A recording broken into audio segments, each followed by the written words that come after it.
Hello everybody and welcome to a very quick recap of round 5 from the 2024 Currie Cup.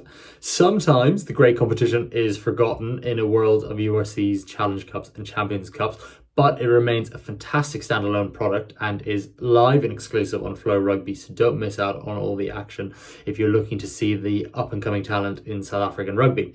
So, starting off the weekend was an absolutely wild contest between the Cheetahs and the Bulls in Bloemfontein.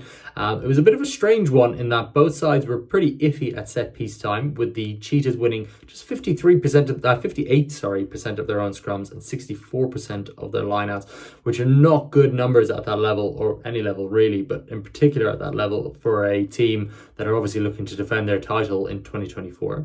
On the other side of it, the Bulls were pretty average across the board too. They were a bit better at the scrums with 73% win rate, but at lineouts they were absolutely dismal with 45% win rate, which again for a province that's had some of the best lineout operators in history, namely one Victor Matfield, this certainly is not good enough. So that'll be a big area of focus for them going forward.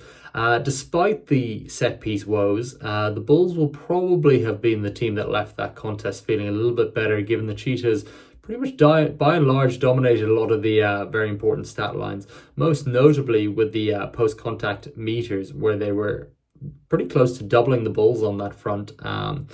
But despite this, the Bulls held in there and obviously came away with some crucial log points to kind of keep their top position on the log, which again was very interesting, given the Cheetahs really probably should have closed that one out rather than conceding that really late penalty to Chamberlain. But in fairness to the fullback, he stood up brilliantly and slotted it just when his team needed it, which is a really great sign for them going into the rest of the competition and looking a little bit ahead to the return of the URC, where Chamberlain, who was a star really for the Sharks in a difficult campaign last year, will be a real asset for them going forward. Moving on to the next match, which was equally wild, if not a bit more wild, as the Pumas and Sharks ended up 44 apiece. I don't know why I said Pumas as if they're Argentina. The Pumas ended up 44 apiece with the Sharks. Stealing the show was winger Sabale, who ended up with 3 tries inside the first half. He was absolutely phenomenal.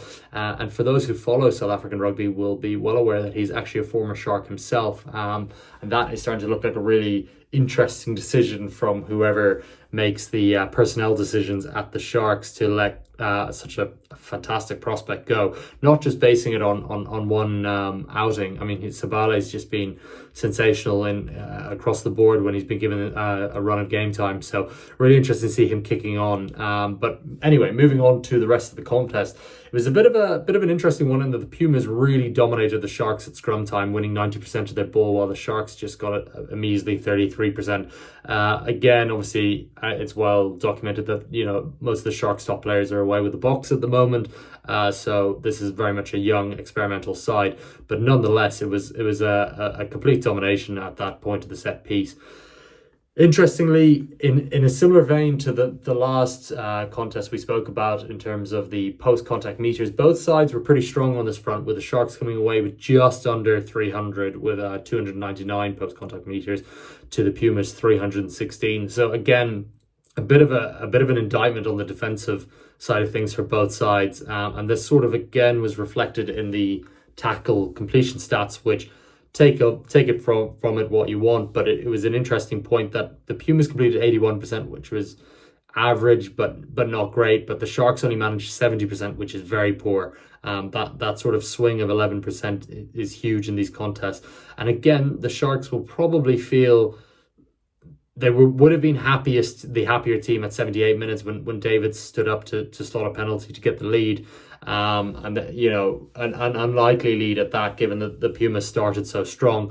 But to then concede a penalty at scrum time at the death and lose the lead to a Swart penalty, which was again a great effort from the centre, but the scrum had plagued them all day, and to concede a penalty at that point was just an absolute coach killer for them, and obviously meant they ended up with a draw rather than the full log points. So they'll probably be pretty disappointed with that going forward. But nonetheless, it could have been a lot worse given how poor the scrum was if the Pumas had really taken a bit more advantage at that point.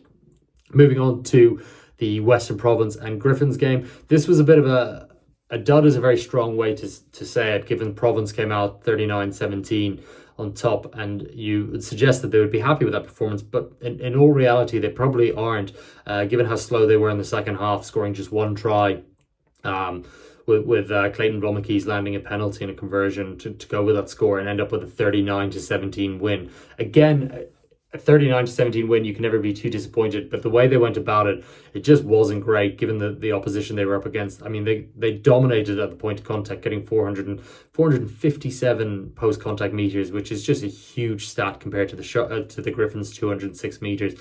And again, I know we're nitpicking given they got a 22-point win, which is big, but the performance was just not there, and they don't really look to be at the level of sort of the, in particular, the Cheetahs, the Lions and the Bulls at this point of the competition. So there'll be plenty to work on from them.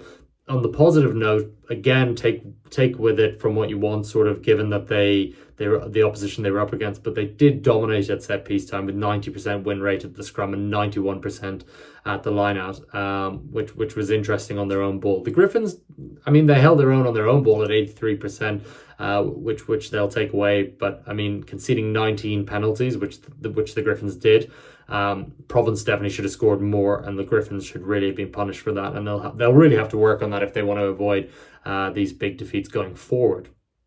Finally, the last clash of the weekend, and some may say one of the biggest ones, given where the Griffons and the Lions are this season. But the Lions edged it 36-28, in what was a really interesting contest. I mean, the Griffons outgained the Lions in terms of post-contact meters with 366-237, so not insignificant. But the Lions were more clinical when they had the chances, scoring across for 6 tries, which was a great return compared to the Griffons 4, which again was a good return for themselves. But given their sort of dominance getting over the gain line, you would have expected them to get a little bit more. In terms of the scrums, neither side were phenomenal without being terrible. The Griffons came away with a 71% win rate on their own ball to the Lions 75%, which again is pretty average. The Lions at line out time would win 75% of the ball, to the Griffons 80% of the ball. So again, a very even contest, and this is reflected in the scoreline, given it was pretty much the only one that was, I guess, if you were to say, a traditional back and forth contest. But again, the Lions led for the bulk of the contest, so they were really deserved champions when you take that out from it. I mean, in terms of just minutes in the lead, the Lions had 57 minutes to the Griffons 14 minutes, so that's 71% to 18% of the lead. So in terms of time in the lead, so again, very much deserved winners, and they'll take the log points and move on. So in terms of where everything stands at the moment, the Blue Bulls are still top of the table with 21 log points. But again, they're just edging the Cheetahs on 18 and the Lions on 18 and the Pumas on 18. So again, that draw was relatively costly when you look at putting distance between themselves and the Cheetahs. But again, they'll probably be pretty happy because it was more costly for the Cheetahs, who could have overtaken them, obviously, and been top of the table after round 5. Behind this top 4, you've got Province on 13 points, so Western Province on 13 points. Again, they just don't look like a team that's ready to contend this season so far, so we'll see where they get to. And behind them, the Sharks, Griffons and Griffins. The Griffins sitting with the only team not to get a win so far this season, so they'll be pretty disappointed with that, as well the Sharks, who've only just got 1 win, and the Griffons with 1 win, and Western Province with 2 wins. But nonetheless, it's a very competitive season, as one would expect. So if you want to catch all of the action, you can follow us live on FloRugby if you're on the US or Canada. So thank you for checking in, and we hope you enjoyed this very brief update.